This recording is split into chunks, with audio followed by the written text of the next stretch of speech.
morning, everyone. My name is Anna, and I'm an account executive here for Chime Technologies. Today, I'm going to introduce to you our guest speaker. He'll be talking about how critical lead generation and conversion is to every real estate office. He's part of the #1 team in San Diego and has 24 years of experience as an agent. His name is Steve Wenner. Good morning. How are you? Hi. Hey, how are you? Thank you. Hey, good morning, everybody. Just to give you guys a little bit more of a background on me, this is a slide deck that I like to work with, and it opens up with just a little bit about who I am and my history and the way I grew up, and how I got put into understanding how critical conversations can be. So I've been in real estate for 24 years, and I still have most of my hair. So the nice part about all of that is I haven't grayed too badly with the stresses that we go through in our day-to-day jobs. So I started at 23. I've helped over 1,500 families, and I've done a variety of real estate since I've been in this business. Brand new construction, door-to-door, worked for different developers. I work for flippers, work with a lot of different investors. So I've done the gambit, and I've also sold REO when we had those issues. I've seen the good times, I've seen the bad times. And the one thing that's always consistent is how do we talk to people in those times to generate an actual response from these people that gets us through the door, builds trust. And because I've had or made over 100,000 phone calls, and the number is likely way higher than that. Some days I've made 600 phone calls a day. I've gotten to a point where I understood I was doing something, but I didn't understand what that something was. And so I became obsessed with trying to create or formulate an approach that I could share with other people, because so many of us find ourselves lost in the day-to-day conversations that we have with any prospect, right? Even a referral still starts off as a prospect because you still have to earn their business. So what do we do to connect? And as I thought about that, I thought about the things that people really need to know about us as human beings. I just call it humanizing the experience, and what's truly important to them at the end of the day. Like, why does someone choose you as their service provider? So the first step is understanding personality type. And I'm not sure how many of you have done a DISC profile or a Myers-Briggs or Bank or any of these other programs that are out there. But when I was first exposed to a DISC profile, I kind of lost my mind to a certain degree, because I thought I was this unique individual that nobody could understand, and I couldn't be on paper. Nobody should know me. But then after I took the DISC and I saw that I was on paper and that I do have a personality style, there was a light bulb that went off for me. And for those of you that know the DISC, it can be presented a few different ways. This is one slide. I'm going to show you something else a little bit later on from the Tony Robbins DISC slide deck that also comes out, where the DISC are worded a little bit differently. But for the most part, you're going to get the gist of it. You're going to have a dominant type of a personality, an influencer. Those are the top two that really stand out for naturally being able to move people forward. You're going to have your conscientious and steadiness. So your C is somebody that's going to be more like an engineer, sticky notes on sticky notes. You can kind of see sprockets going off in their head, right? They tick and move really slowly. And then the steady person, the S personality. That's someone that's great for support, making sure that the details are taken care of, the party's planned. Where are we going to do this? Oh my gosh, this is the perfect spot in the backyard when you sell them the house, right? That's the person that you're looking to that's really going to get to know their neighbors unbelievably quickly. What I want to show you guys is where I fall on this DISC profile. So when I first saw who I was in a DISC and look at how high my D is, it's a 99%, right? So as much of a driver as I can be, I can't help myself.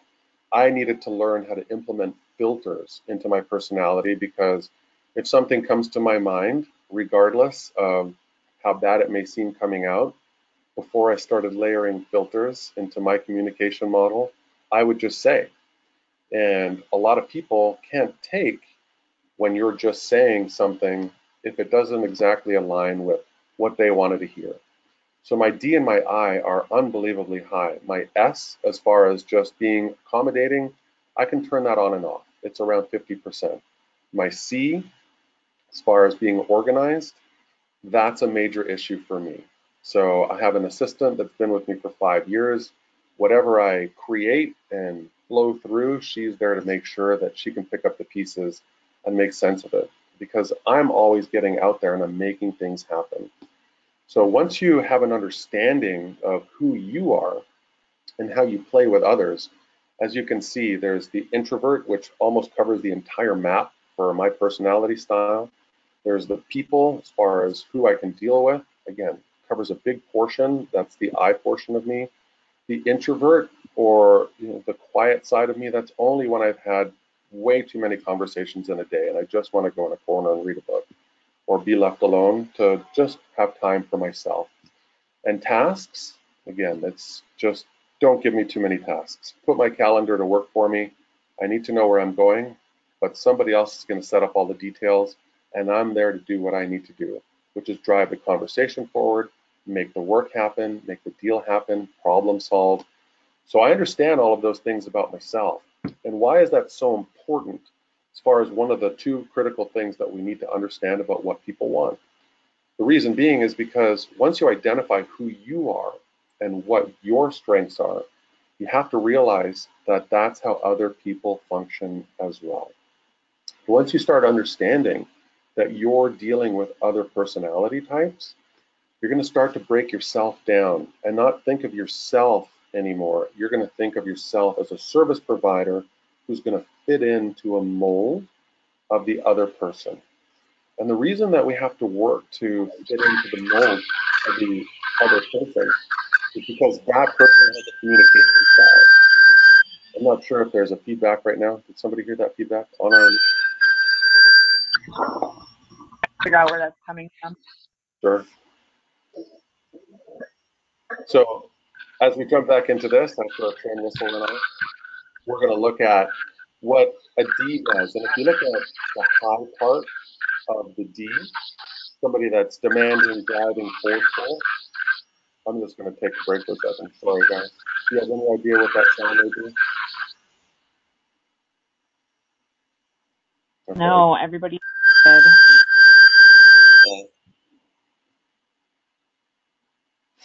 It's like being at a wedding when there's feedback when one of the drunk groomsmen comes up and tries to do something. I know. Just a moment. No I worries. think we should be okay now. Yeah. Okay. So part of identifying, just jumping back into this, part of identifying personality style and knowing, like, I'm a D again. For me, if you're going to take time itemizing everything and take 30 minutes to tell me something that I want to hear in 30 seconds, you're going to lose my attention. As far as somebody that might be an engineer, if I only take 30 seconds to explain something to them, they're going to feel like I'm shorting them on the value that they're looking for. So once you look at profiling and understand that profiling is a massive part of how you're going to connect with people, understanding yourself first, understanding how to apply who you are by shifting a little bit of the way that you present to others is going to be incredibly useful and very successful in your business model because people are going to feel like you're in alignment with them. So as we move through this, what do people want ultimately? There was an agent that worked for me in the past, and he came from working for Volvo. And when I came up with these four things that I thought everybody wanted to hear, what was interesting was that Volvo used three of them. So everybody wants to be heard.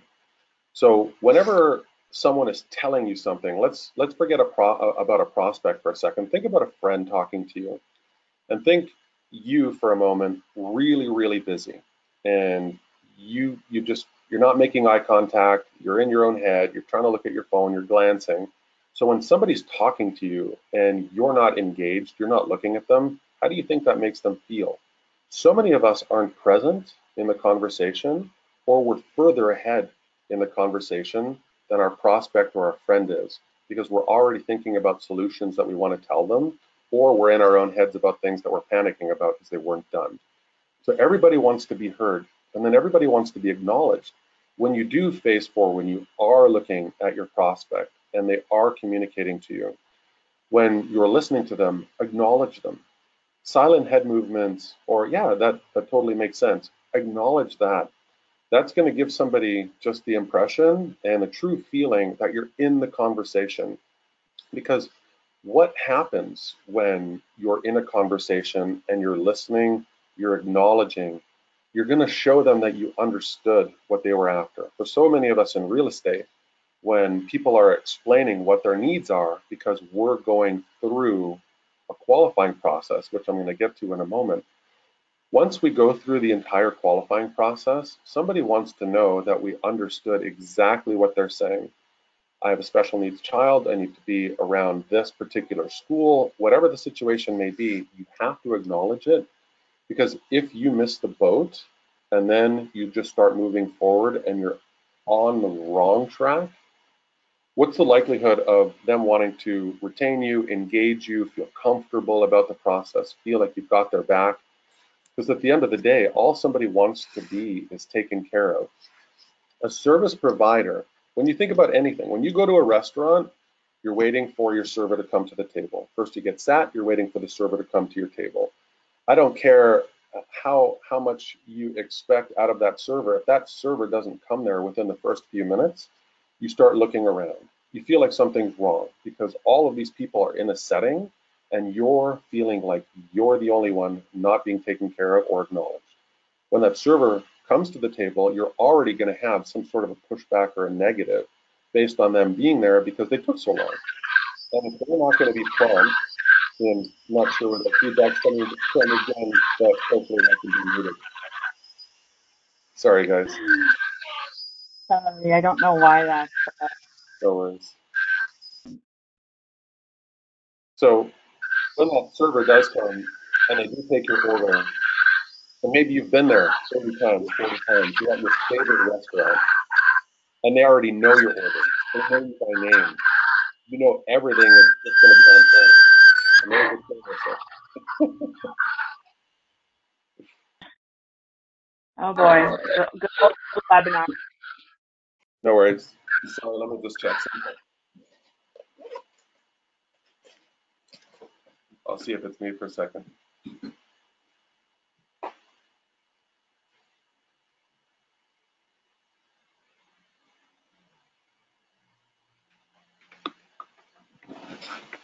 No, I don't think so. All better? All right, the train's gone. So as we get back into this, your clients are ultimately going to want to make sure that when they're choosing a service provider, that they know you've got them, and that's it. They want to know that you've got their back, because again, whenever we go choose a service provider, that's it. We're looking for a mechanic, we're looking for whatever it might be, a restaurant, a bakery.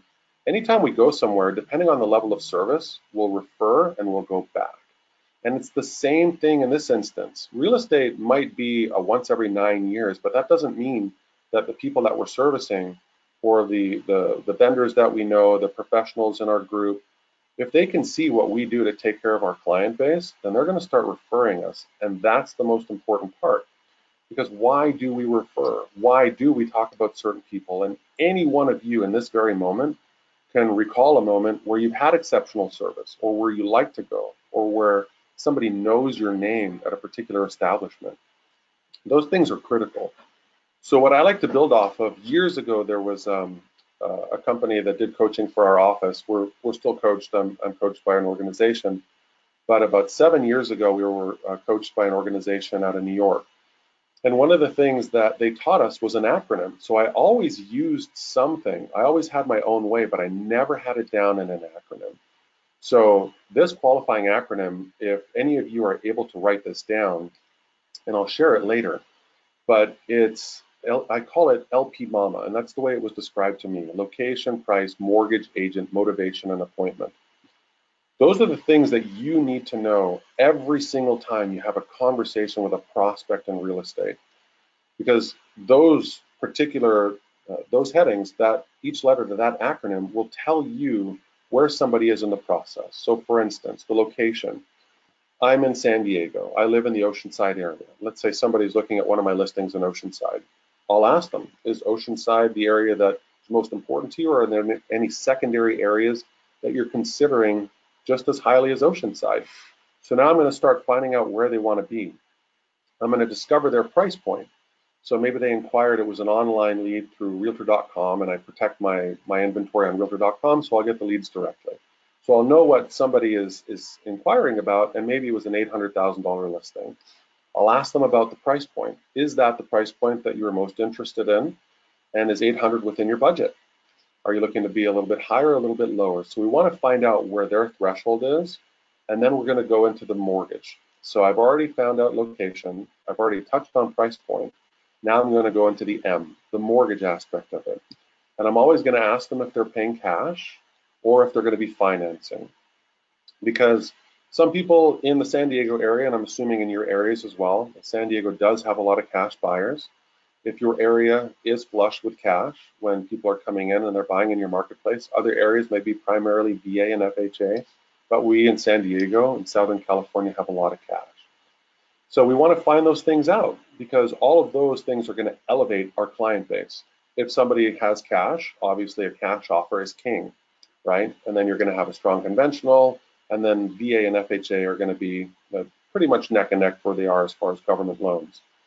But once you find out if they're going to finance or cash, have they already spoken to a bank if they're financing? So these are things you want to know because what a lot of our prospects will want to do, sometimes they'll want to just challenge us or not share too deeply.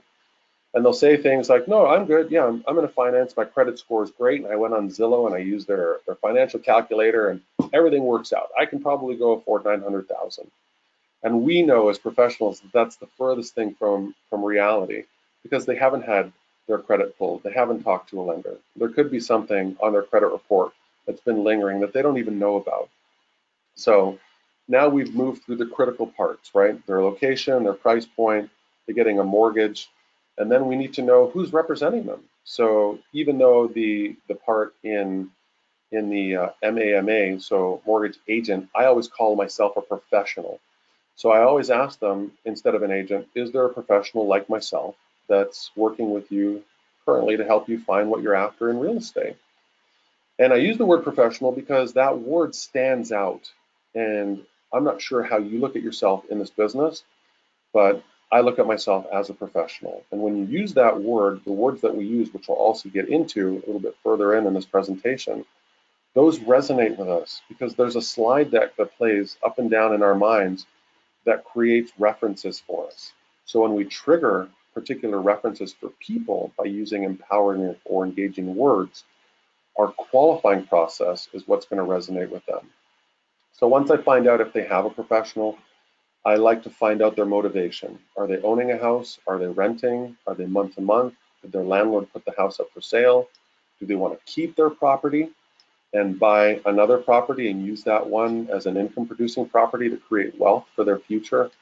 So these are the things that we need to understand as well, because the more we know about our client base, and this is what this acronym is designed to do, the more we're going to be able to engage them and help them through the process. And once we do that, then we're truly demonstrating value to them. So what makes you valuable, right? The mirroring and matching. When you're going through the process and you're a professional, and if I'm talking at this pace right now, but the person that I'm talking to is extremely slow, say somebody from just somewhere in the South, likes to talk much more laid back, they're in a reclined position, everything just is no hurry, and then you're somebody that just moved there from New York, and you're going to be talking a million miles an hour, you're going to be gesturing, everything about you is going to be fast. How do you think that particular person is going to feel with that engagement? So part of what we do, part of what we need to do is make sure that whatever we're doing, we're engaging the person in front of us at their level. If somebody's swearing, we'll probably swear a little bit. If somebody's very prim and proper and upright, we're going to adjust our posture. Anything that they do we need to mimic to a degree, because once you do that, you'll start to get into rapport with them. And then you're going to start to watch subtleties like head nodding. You're going to see that they're going to start to lean in when you lean in. If you cross your arms, they're probably going to cross their arms. And it's sort of I don't know if any of you have ever done that. It's called NLP, or neuro linguistic programming. And these are just the subtleties. This is not a deep dive in NLP. But when you're engaged with somebody, you're going to notice their eyes on, almost hypnotically.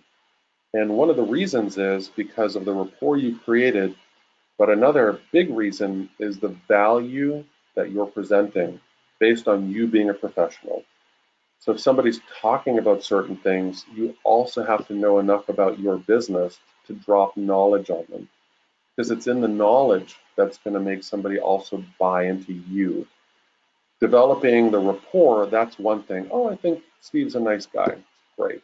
How far is that going to get me in being a professional? Only so far. If I start fumbling on what I'm talking about, if I can't give them good advice, that's another massive component to this aspect. But the part that we're focusing on right now is how critical it is to focus on them. And what happened to me when I started doing this is I started to feel really weird, like I didn't know myself to a certain degree, because I started to act a little bit differently. It was outside of my comfort zone, right? Because when we're 25, brain mapping, brain hardening, all of that starts to take place, meaning the neural pathways in our brain, so I like to study the science behind this, start to slow down, and our brain becomes lazy, and we like to do the things that we do over and over and over. Everything is repeatable.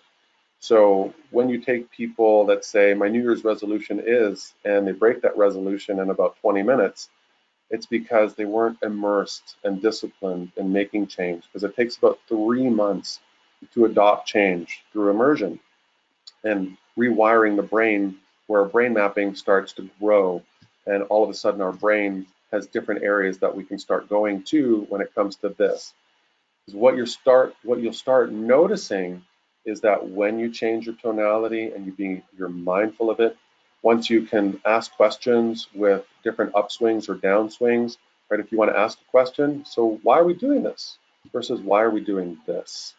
And depending on how you punch through something, depending on how you deliver something for somebody, they're going to get it, right? And now I'm getting an incoming call. So as we do the mirroring and matching, if you can go in front of a mirror, if you can record yourself and start to hear what you sound like and how you move through a conversation, you're going to start to know how you're coming across to somebody else. Word polish for me is a massive one, because a lot of people don't understand that the power of words, the power of phrase, of how you phrase something is what's going to engage somebody in a conversation or move through what you need to get through. Sometimes there are hurdles. Sometimes you'll get something from a prospect that says, you know what, my credit's shot, this is impossible, it's never going to work, my case is hopeless, I can't do this, I'm a waste of time. Or you'll have agents look at somebody who's super optimistic that really wants to work through the process, and we're going to tell them, you know what, this is a real waste of time. As opposed to, I'm in this for the long haul. I'm here to take you and move you through the entire escrow process, regardless of time.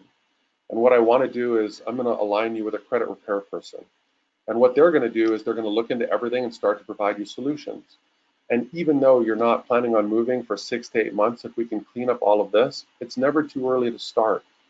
And all I want to do is get you over prepared for the process and make you feel like you're empowered in all of this right from the start. So would you prefer to do this now, or do you really want to wait until you look into credit yourself?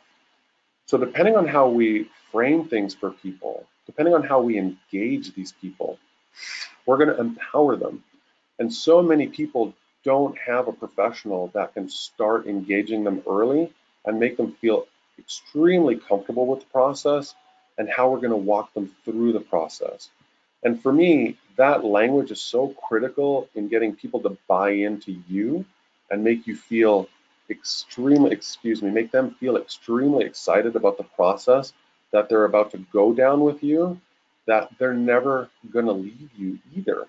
So when you do this, when you mirror and match and get into rapport with people, and once you empower people with language or phrases or how we're going to work together and create a vision, something that my dad would call painting them a picture, you can show them that future and tie emotion to it because of whatever the process means to them.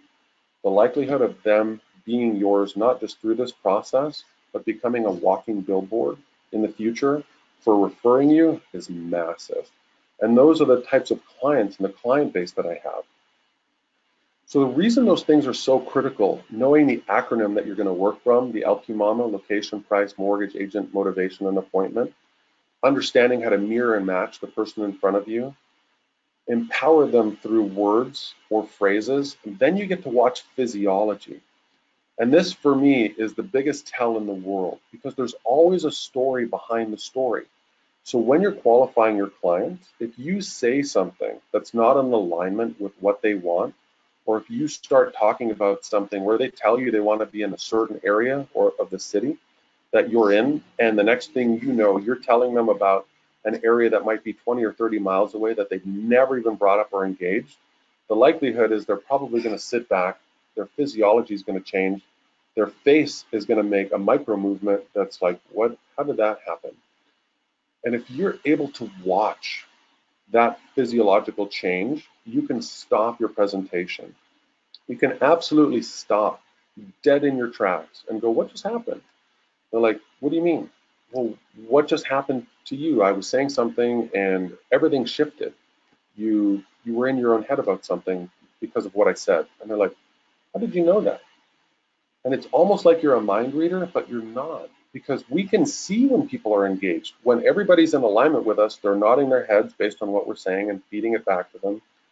When we're going through the entire process and they're engaged, they're energetic, their eyes are open, they're smiling, they're saying, yeah, that's exactly it. When you're getting that kind of feedback, you know you're in alignment. When somebody starts looking down at their watch, when their physiology, when their body shifts away from you, when they start bouncing their legs, when anything takes them out of alignment with you, you'll notice, because what would you do when you're bored? What would you do if you're not connected? And so starting to relate how we act or react is no different than how somebody else starts to function in front of us. So when you're looking at the identifying story that's literally right in front of your face, that you can now focus on because you're not in the rest of everything, now you can be present to your prospective client and you can call them out of something. And when you do that and get back into alignment with that person, they now know, again, you're somebody that's really paying attention, that's in alignment with them, that's taking care of them. It just hardens the relationship that you have with that person. So start to pay attention to physiological changes, head nodding, moving back, somebody's eyes, they kind of think, but it's more of a, why did they say that? So you need to know if you're in or out because that's your barometer to the conversation. And then you're going to develop self-confidence over time because we all have an inner game and we have an outer game. And when we're walking into something, especially if we're newer agents and we don't know what to say or what to do or what to expect or how to engage the person in front of us, then the likelihood is we're probably going to use language that's like, I hope that we find something for you. I'm going to do my best. Even the way you're saying things is not confident. It's not exuding somebody that's a leader. Because in our realities in San Diego, the median price point is $655,000. That's not chocolate bar money. That's not something you just go out to a store and I'm going to go buy a house today and make it on a whim. This is a well thought out process that's incredibly layered and it's a lot of money with a long commitment, typically about 30 years for paying the house off. You're in charge of that, right? Like that's your role. You are in charge of that much money, that length of time, even if they move in 9 years, which is the average. You're changing somebody's life. You're in charge of that. And when you walk into that room or you're making that phone call and you're taking charge, how are you coming across to these people? Are you feeling like you're the right person? Because if you're not, whether you know it or not, you're going to let them know that you have doubts about yourself. So this is a job that you need to be super mindful of. How are you sounding? What are the words that you're using? And back to the mirror and match, like two of the things that I used to do, I don't do it so much anymore because I've worked and I know what every expression on my face feels like. I know the tonality that I'm using. I know the cadence that I'm moving at in a conversation. I'm hyper aware. And once you're hyper aware and you know whatever objections you may typically get and how to handle them, how to move through them, and how to use the tonality to make sure that your confidence is coming across so you don't have to wait on that beat. You know, your commission 6%. Why are you charging 6%? Well, a lot of the value and everything that you demonstrated, once you objection handle that and move through it, don't stop, don't pause, don't beat. Just go on. Is there anything else that we can discuss right now? And when you have that type of tone and they're not going to challenge you further, again, you're going to be a leader in the conversation, but you're leading them based on what they're looking for. And once you've been able to discover everything, get into that rapport, use empowering language, feel incredibly confident about your abilities and your ability to demonstrate, then you're going to be able to move people through these conversations and work them as clients who then become walking billboards that refer the living daylights out of you for life, right? I have military clients that are in different parts of the country, and I'm going to be listing, I just listed one and I'll be listing another one next month from somebody that just moved to New Jersey, right? So this is what happens when you take care of people because you do it right and you pay attention to who they are, what they want. Absolutely take care of them. Pay attention to their physiology so that you're always on point and always work at your craft.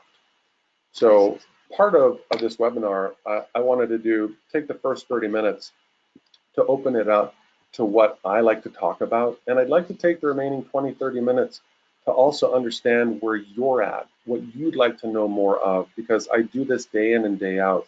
I teach at the real estate boards. There are two of them in San Diego. I teach to independent businesses, not in real estate, but the service industry is the same. It's really about how knowledgeable and valuable are you?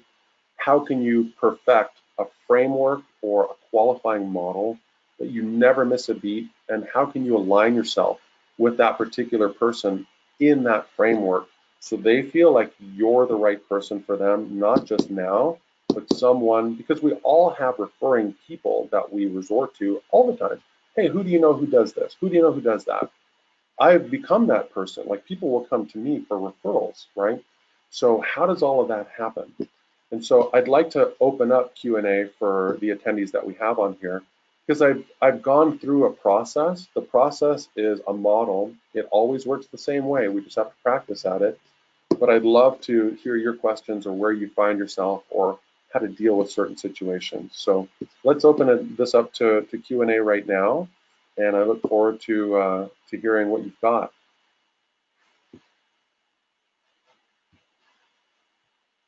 So if you guys want to unmute yourselves, whether it was Anna or Lisa, you're on mute. We can't hear you. Can you hear me now? Yes, you're on. Okay, great. So I'm just waiting for some of the questions to come through. I'm going to read a couple of the questions here. So you've given some ideas for how to identify the signs of engagement and communication, alignment with someone that's face-to-face. Do you have any tips for that when you're on the phone? Because it's kind of hard when you're on the phone versus, face-to-face. Absolutely. One of the things that I always work on is smiling when you're on the phone. So people can hear a smile, right? There's a massive difference in somebody that feels like they're having a bad day and you can sound like you hear that they're having the bad day. So one of the things, and having that qualifying acronym and working on cadence, tone, inflection, and smiling. So when you're saying, if it's Susan, hi Susan, this is Stephen calling you back from eXp Realty, and I just got your online lead inquiry. So I was calling to see how I can help you with any of your real estate needs. What were you actually inquiring about? And when somebody can hear your tonality on the phone, it's a big deal because people can hear happy. right? People can hear sad. People can hear rushed. So a big part of that, and one of the reasons that I say even just take a tape recorder and listen to yourself, like hear how you come across, you're going to be able to hear that smile. You're going to be able to hear that excitement. And I can turn that on and turn it off at any moment now because I've practiced it so much. But for people to feel like they're going to relate to you and that you seem like a nice person to talk to, because I get that all the time, I just feel like I can trust you, right? People hear trust. So it's a big part of how do you want to come across. And that's what I mean. Like right now, I'll turn my phone into my phone voice, right? Like when you do that. And when you practice that often enough, hey, Brian, it's Steve. I just got your online lead inquiry. I just saw that a moment ago, so I don't know if you're still in front of your computer, but I wanted to make sure that I addressed anything that you were after right now. So if you have a quick moment to share with me, Brian, and you can hear like more of an upbeat, more of an uplifting. I sped through it a little bit. I was asking about them, but I've warmed up my tone, and people will hear that tone. So it's so odd when you have the ability to turn it on and off, but that's what an actor does, right? An actress. How does somebody all of a sudden do that on screen? You're like, oh my God. I watched a roast of Bruce Willis last night on Comedy Central, and Edward Norton was one of the presenters. And he went into something that seemed so genuine about how he was complimenting Bruce Willis, and then he's like, or maybe I'm just a great actor.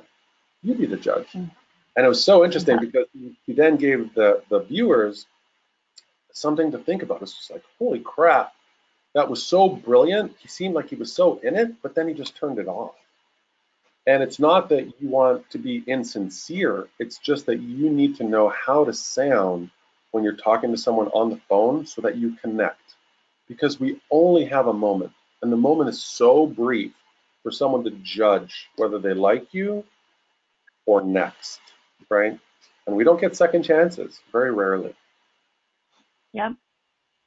Another question I have here, when dealing with couples with different personality styles, Yeah. who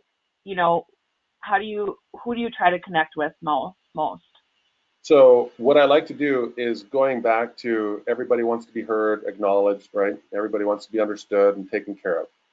When we go back to that, this can be a bit of a difficult situation, but they're not impossible. You just need to know who and how to focus on. So the driver or the influencer in the conversation will usually be doing most of the talking.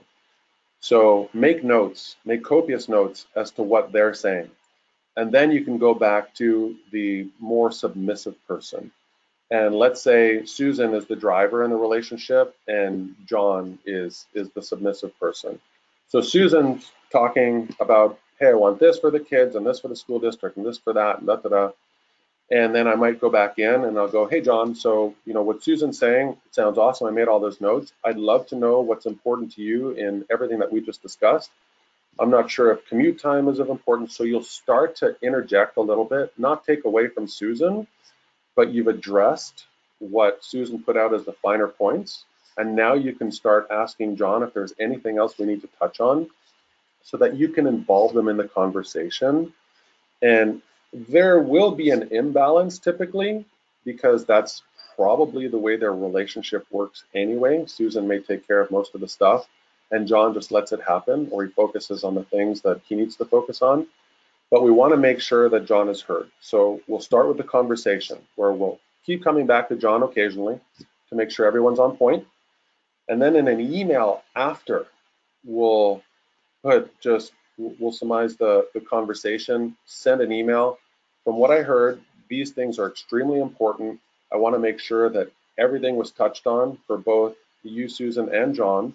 If there's anything that was missed in what we talked about, and you're going to have your bullet points in there, can you please reply back with anything else I need to be mindful of for your particular situation? So that's how I would address those couples, because we don't want a power struggle on the phone, because we always lose if there's a power struggle. So what we want to do is gently engage that we recognize that there's a hierarchy in how it's going down, but we never want the person that feels like they may not be as engaged to be left out. Because then Susan might feel like we didn't listen to John, and that could be a problem, right? She may Yeah. have that type of personality where it's just like, you didn't even ask John anything. And she might be extremely defensive of John, but at the same time, she wants everything to be heard up front because that's the way their relationship functions. You need to be very mindful of those things. Perfect. How often do you practice role play scripting, mirror matching, or is it just done by prospecting more? So I used to do it every single day. I would be on role play call for about a year and a bit. I still lead role play call for my team. We're doing it about twice a week now. Summer's a little bit challenging with kids being out and schedule shifting to a certain degree. But Monday, Wednesday, Friday, we were on religiously from 8:30 to 9 for buyer role play calls. Tuesday, Thursday for seller role play calls, and that was religion for a long time. Because even though I've been in real estate for such a long time and I know my craft, I didn't know until I was on these recorded calls what I sounded like. I thought I did, I thought I did great. I objection handled, I went through everything. But then at the end of the day, things would come back like, Steve, that was really good, but your energy, your cadence. I'm like, what are you talking about? I was being energetic. But now if you're noticing how I'm talking, this is a massive shift that I implemented into my own conversational style that I've adopted into my day-to-day life. I talk at different speeds all the time. I'll slow down, I'll speed up, I'll have an inflection, I'll go low. And what I discovered was that we keep the brain engaged automatically by shifting how we talk all the time. The brain doesn't get bored. If I was just talking like this and nothing ever shifted and I was just going to monitor my voice, you'd be all over the map. But simply because of how I'm moving my conversational speed and patterns, your brain is going to be engaged with me because it's constantly checking in and out of what it's paying attention to. There is no pattern. I haven't given you a pattern. My pattern keeps shifting. And through role play of doing it that often, I started to recognize how important those things were. So in the beginning, a lot, all the time, immerse yourself in it. Then yes, you can start to practice on people, but there's nothing like being aware. Once I started doing a lot more video, I started to notice that there was like a particular expression I would do on my face, right? Or that I would sway side to side because my knees would hurt a little bit. And these are the things that I'm still picking up and I'm critical about my delivery. And if you ever notice, and I'm explaining why immersing yourself in this is so critical in the beginning. When I used to also start my video, I used to be all over the place with my hands, right? And you just start to pick up on this. The people that do video or start putting themselves on, self-proclaimed YouTube stars or whatever, they gesture like crazy, like they're karate chopping, like it's going out of style. But the polished presenters, they don't even move their hands, maybe 10% of the time. And that's only because they probably caught themselves doing so many of the things that they didn't necessarily know they were doing. So again, the role play, the immersion, don't lose or waste that by practicing on a client. Find a role play group to go on, a mastermind group that does that stuff. Do it with yourself in front of a mirror and a tape recorder, even though you're going to look nuts, right? To people wondering what Yeah. you're doing. But that's the only way you're going to learn. You got to do it every day, if not almost every day, with a real credible partner that will give you feedback, not criticism.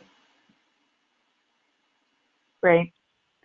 So do you recommend any classes or books that would provide more information on the disc profiling, mirroring, reading people?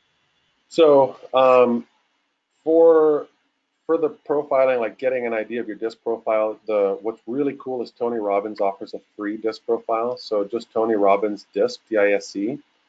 His site was down a couple days ago. After a talk that I gave, I referred people to it, and they said the site was down. But it'll likely go back up because it's part of the Tony Robbins group. So go there and find out who you are for free. Once you read about yourself, if you haven't done it or you haven't done it in a while, it's pretty crazy. As far Great. as where you can go to learn more about what I'm teaching, I'm writing a book on it. And the reason that I'm writing a book is I haven't seen anything that was put together like this, right? I haven't seen anything that just talks about mirror and matching or empowering words. But the way I started to research this was you can just put mirror and matching or NLP, neuro-linguistic programming, and read a little bit about it to see what happens or how to get into rapport. Read, just Google empowering words or connecting words and start to see which words will connect with you. But things like, hey, I'm going to be working side by side with you the entire process. And because I've been doing this for so long, you're never going to be left alone in the entire part of the process. And I've got a whole team that's going to make sure you're taken care of. So even the words that I'm just dropping right now, versus, like, just call me when you're ready, or I'll set up an MLS search. If you like something, just, hit me up with an email. There's a way to say something that will make somebody feel like that person really has my back.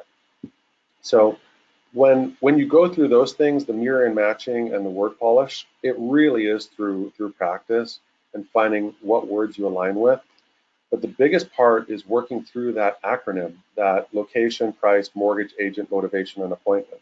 Because I don't ever have a script in how I'm talking to somebody, but I will never miss, and I will never let somebody not give me the answer that I need in that process. So where would you like to live? Oh, I can live anywhere in the city. Well, that tells me nothing, right? So where would you prefer to live? Oh, I guess maybe more North County. Well, if there was a #1 spot in North County, where would that be? Like, where would you ultimately say that would be my home? You can't let people get out of what you need to know. What's the price point? I'd probably go up to like 900,000. Okay, well, cool. Have you already validated that with your mortgage professional, or are you paying cash for the property? No, I'm good. I have an 800 FICO, and I've got money in the bank, and I have a steady job, and I'm like, amazing. But if we go out and I just take that at face value and we find something that's absolutely perfect for you, you fall in love, you're dreaming about it, you're talking about it, we write the offer, and then we can't get it because there was an issue with your credit. Do you want to get into that mess with me? Because I'm here to help you avoid that. So why wouldn't we want to talk to a lender? Plus, rates are fluctuating. And if you can see how I'm doing that, how I'm all of a sudden re-engaging that conversation and making them see that they need to get into where I need them to be, or they're in the wrong spot and I'm setting myself and them up for failure, right? The power of role play and the power of this acronym with connecting language takes time, and I can make it sound extremely simple, but the amount of time to make it sound simple took a lot of work, right? So the acronym you can write down, as I mentioned, if you haven't, you need to know the location, price, mortgage, agent, motivation, appointment. And I'm happy to share that with any of you if you want to email me after. But role playing this and practicing this is critical to your future of conversion, because people are going to hear you on the phone. People are going to hear you as a professional, and they're going to give you additional information. And they're going to also express that they can't wait to get started and meet you. So it's a big part of doing this, and there's a lot of simplicity behind it. But my book will put a lot of that in perspective. Great, can't wait to read it. How important is the environment around you when making calls? What types of things do you do to boost your attitude, your mindset when you're making those calls? So I make a lot of calls in this very office. So, I have my set environment, but then there are times where you're going to be, I have children, I have 3 children, 8 and under. So when I'm calling a client back and they pick up, the first thing I say is, hey, just want you to know I'm at home. I have 3 kids, but your inquiry was extremely important to me. But World War III may break out at any moment in the background, and I'd rather you know that up front. And then that will just disarm people. Oh, I have kids too, or I know what that's like, or all of a sudden you've humanized the process. So there doesn't have to be a perfect. I'll make calls, when I'm driving through my Bluetooth, and I'll just let people know, look, I may not be able to take notes. I'm going to take mental notes. But again, your inquiry was very important to me because you took a moment to actually send me that inquiry online. I wanted to make sure I respected your time, and I got back to you right away. So it doesn't really matter. I never really had to get into a mindset myself of, okay, I'm going to make that first call. I hope they don't hang up on me. I hope they like me.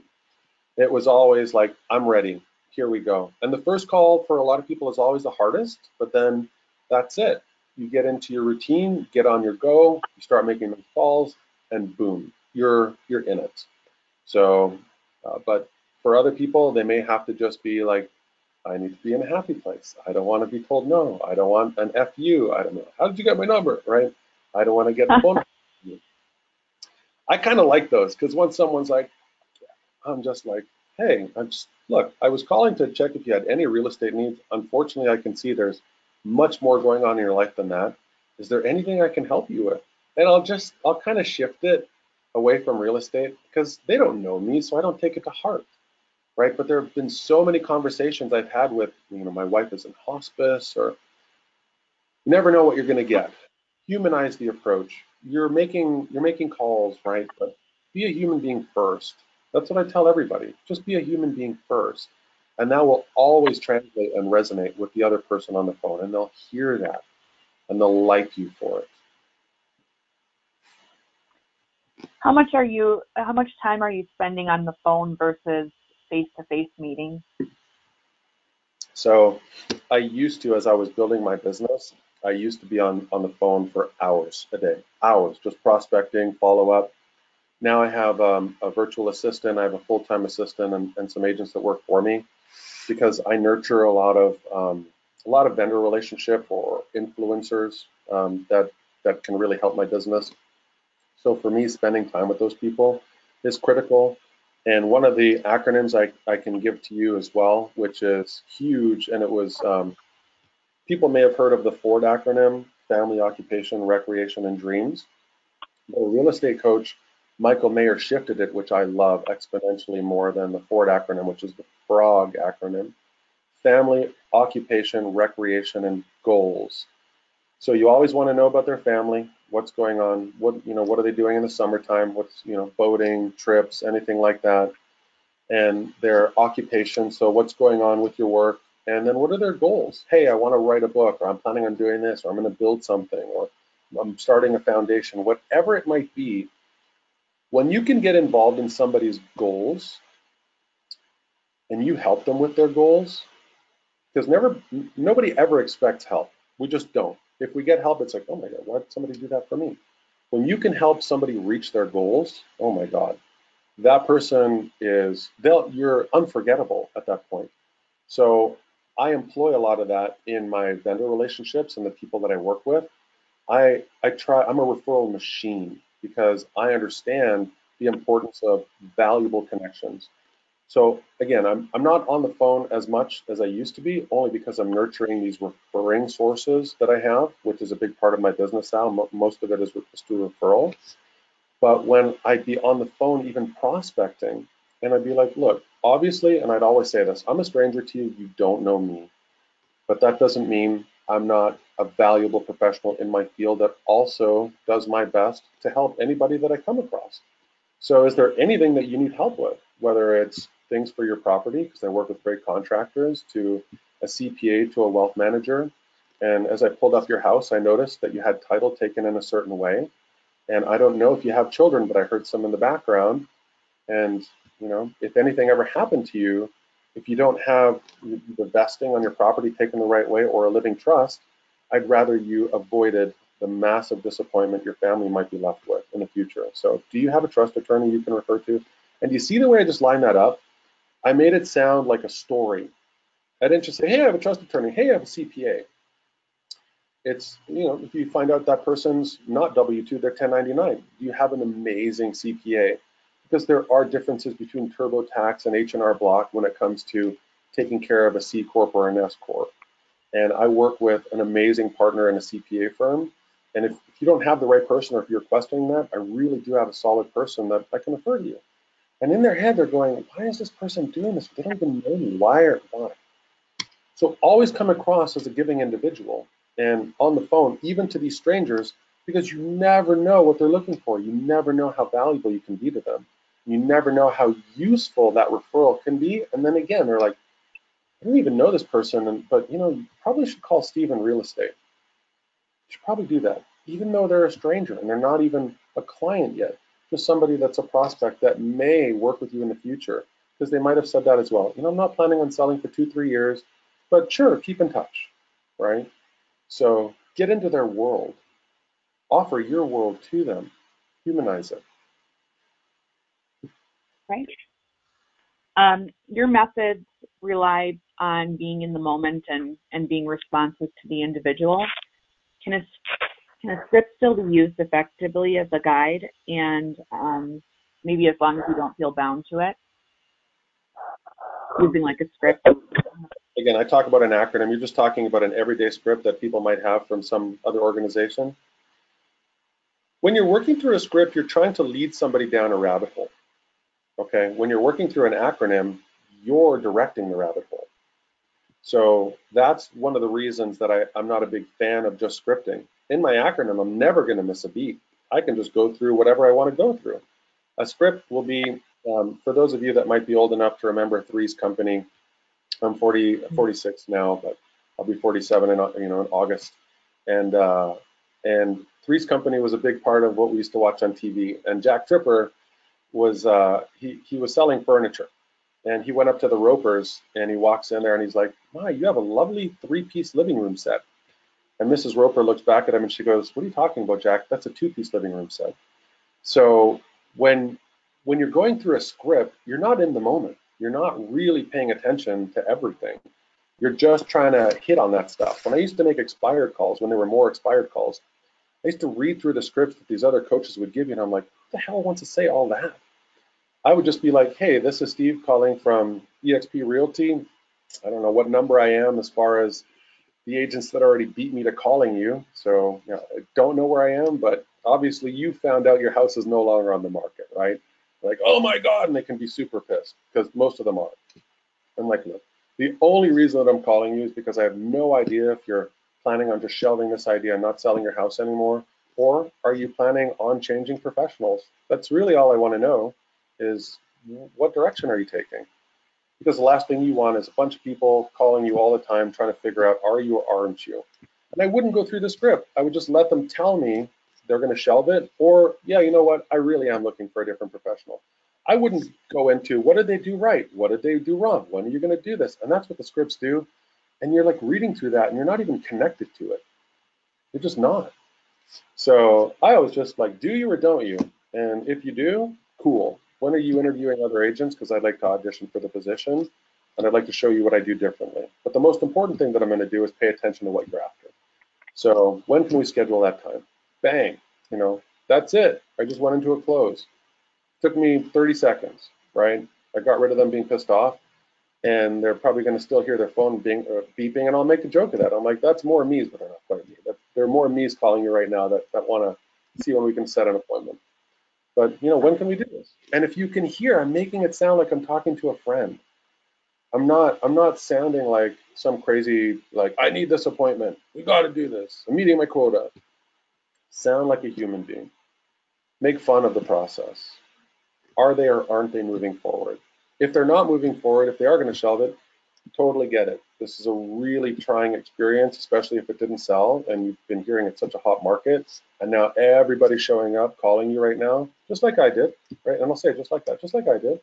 But the reality is you told me that you're going to put it away for a while. But since you were planning on selling, and yesterday, if you got an offer, you probably were going to move somewhere. So do you have an end goal? And you see how my tonality drops, right? Do you have an end goal? Are you trying to accomplish something?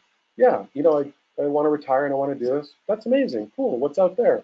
Humanize it. Get into that conversation. And now go back into, so if I had to follow up, and I'm not going to be calling you 20 times a day. I just want to know when you may let this resurface after you've kind of just chilled out for a while. But 2 weeks, a month, like what looks realistic to you? When can I follow up with you? And they'll tell you. They'll tell you because if you heard my tonality, there was nothing threatening about that. As Tom Ferry would say, there's no commission breath attached to that. I just sound like I'm legitimately trying to come across to them as, when are you going to do this? I'd like to be part of this process. I don't want to hassle you. When can I follow up? And then, of course, I'm going to send them a thank you card, right? I'm going to send something in the mail to them just to thank them. Send something that's not threatening, asking for the appointment again, but maybe I can demonstrate my material or some referrals. Gentle, non-threatening, non-pushing. but we just make it so that, hey, we're there. We're good with this, whatever you need. So it's just really interesting to go through the process of all this follow up, with people and make them feel super comfortable. Sure. Well, I want to be mindful of the time here. We're coming up on the hour. If there are any questions that we didn't answer, we'd be happy to answer them for you after the webinar. And please feel free to send us questions. Steve is going to provide his email, and please reach out to him with any questions as well. Steve, it's been great having you as our guest speaker today. Thank you so much, everyone. Thank you. I'm glad we had two choo-choo trains on this call, so that was good too. I hope everything. Right. That's just to get everybody woken up. Thank you. Thank you so much. Bye-bye. Bye.